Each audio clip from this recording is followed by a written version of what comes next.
सरकार ने नारा दिया कि रामलला हम आएंगे, मंदिर वही बनाएंगे।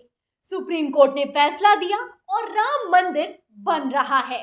लेकिन दिलचस्प बात यह है कि इस ऐतिहासिक फैसले को सुनाने वाले सुप्रीम कोर्ट के पूर्व जस्टिस रंजन गोगोई को रिटायरमेंट के बाद सीधे राज्यसभा भेज दिया गया। जब रंजन गोगोई राज्यसभा गए तो विपक्ष ने खूब बवाल किया, खूब कोहराम मचाया, कहा कि इन्होंने जो फैसला सुनाया है उसके बदले में इनाम मिला है, कई सवाल खड़े किए गए। लेकिन रंजन गोगोई ने इस बीजेपी के ऑफर को, राज्यसभा की कुर्सी को नहीं ठुकराया। तो अब सवाल यहाँ पर यह खड़ा हो रहा है कि क्या जस्टिस एस अब्दुल नजीर जो ऑफर दिया गया है राज्यपाल की कुर्सी का, आंध्र प्रदेश के राज्यपाल बनने का, उस ऑफर को ठुकराएंगे या फिर कि नहीं ठुकराएंगे। जैसा कि हम आपको खबर सुना चुके हैं, खबर पूरी बता चुके हैं, डिटेल में अगर आप चाहें तो देख सकते हैं, जिसमें हमने आपको बताया है कि कैसे एस अब्दुल नजीर को आंध्र प्रदेश का राज्यपाल नियुक्त किया गया है। पूरी बैक स्टोरी हम आपको बता चुके हैं कि कैसे इन्होंने 3 तलाक से लेकर अयोध्या के राम मंदिर के अहम फैसले सुनाए और उसी के साथ साथ जाते जाते नोटबंदी को भी सही ठहरा गए। और अब एस अब्दुल नजीर जो हैं वो रिटायर हो चुके हैं। मुद्दा ये है कि उन्हें राज्यपाल की कुर्सी ऑफर की गई है, लेकिन अब इस पर सवाल खड़ा हो रहा है कि क्या ये नए नवेले राज्यपाल, क्या ये एस अब्दुल नजीर बीजेपी के इस ऑफर को ठुकराएंगे या फिर कि नहीं ठुकराएंगे, क्योंकि पत्रकारों ने तो सवाल खड़े ही किए हैं। इसके साथ ही एस अब्दुल नजीर का एक बयान भी सोशल मीडिया पर वायरल है। क्या बयान है, पहले बयान सुनेगा। बयान है कि जब रिटायरमेंट हुआ, एस अब्दुल नजीर जो कि रिटायर हो चुके हैं, अब उन्हें राज्यपाल की नियुक्ति दी गई है आंध्र प्रदेश में। जब रिटायर हुए तो उन्होंने बयान दिया कि बाबरी मस्जिद के ऐतिहासिक फैसले में अगर मैं दूसरों से अलग फैसला सुनाता तो शायद अपने समुदाय में हीरो कहलाता, लेकिन देश हित सर्वोपरि है। तो सवाल तो यहाँ पर यह उठता है कि देश हित में त्यागना पड़ता है, लेना नहीं पड़ता। फिलहाल बड़ी बड़ी बातें की देश हित सर्वोपरि है, इसीलिए अयोध्या में जो फैसला सुनाया है उसमें एक मत हुआ है, उसमें मैंने अपनी सहमति दी है। ऐतिहासिक फैसले सुनाए हैं, नोटबंदी को भी सही ठहराया है, लेकिन अब इन सब फैसलों के बाद जब आपको कुर्सी मिल जाती है, वो भी राज्यपाल की, तो सवाल तो बनना लाजमी है। यही सवाल उठाए जा रहे हैं और यही सवालों के साथ इनका ये बयान सोशल मीडिया पर वायरल हो रहा है। क्या सवाल उठाए जा रहे हैं उस पर भी बात कर लेती हूँ। ट्वीट देखिएगा, राहुल गांधी है, खबर को ट्वीट करते हैं और लिखते हैं कि जरूरी नहीं है कि अब्दुल को टाइट ही किया जाए, अगर सरकार से हाथ मिलाकर चले तो अब्दुल को गले भी लगाया जा सकता है।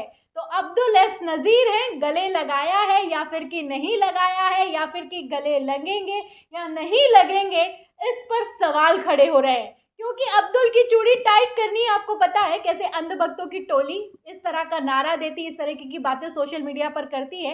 और जब अब एस अब्दुल नजीर को राज्यपाल की कुर्सी मिली है तो बवाल मचा हुआ है।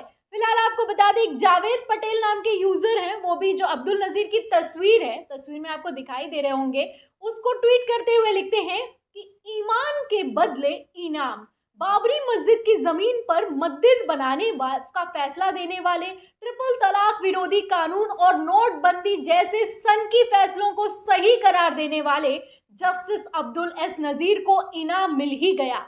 उन्हें आंध्र प्रदेश का राज्यपाल बनाया गया है। वाकई ये नजीर बेनजीर हैं। तो सुप्रीम कोर्ट के जस्टिस हैं, नजीर पेश करिए और इस पद को ठुकरा दीजिए, क्योंकि कई सवाल खड़े हो रहे हैं। जाते जाते आपने नोटबंदी के भी फैसले को सही ठहराया है, उस पर भी सवाल है, अयोध्या के फैसले पर भी सवाल है, और इसी के साथ अब जब देश हित की बातें करते हैं तो अब इस बात का सवाल है कि इस कुर्सी को ठुकराएंगे या फिर कि नहीं ठुकराएंगे। फिलहाल विनोद कापरी हैं, जाने माने पत्रकार हैं, वो भी लिखते हैं कि हेलो जस्टिस अब्दुल एस नजीर, न्यायपालिका और लोकतंत्र के लिए थोड़ी भी इज्जत बाकी है तो ठुकराइए राज्यपाल की कुर्सी। जजों की इस तरह खुलेआम सौदा करते देखकर बहुत बहुत तकलीफ होती है। कुछ तो लोक लाज रखिए। तो लोक लाज की बात उठी है यहाँ पर, कुर्सी की अगर बात उठी है, ईमान की बात उठी है, तो यहाँ पर आपको किसी और का नहीं बल्कि बीजेपी के बड़े कद्दावर नेता अरुण जेटली का बयान सुनाते हैं।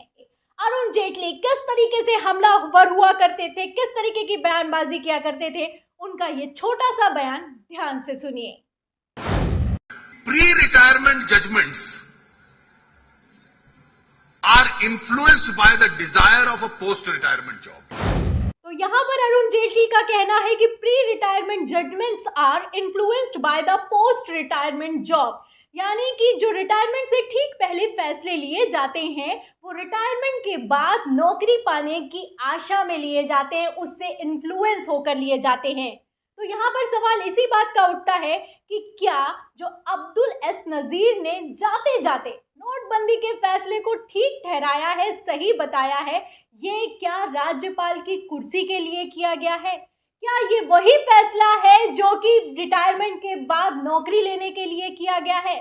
सवाल तो इसी बात का उठता है कि अब्दुल एस नज़ीर जो कि बड़े बड़े फैसलों में शामिल हुए, सुप्रीम कोर्ट के जस्टिस हैं, उनको रिटायरमेंट के ठीक बाद इस तरह का ऑफर देना कहाँ तक ठीक है और कहाँ तक ठीक नहीं है।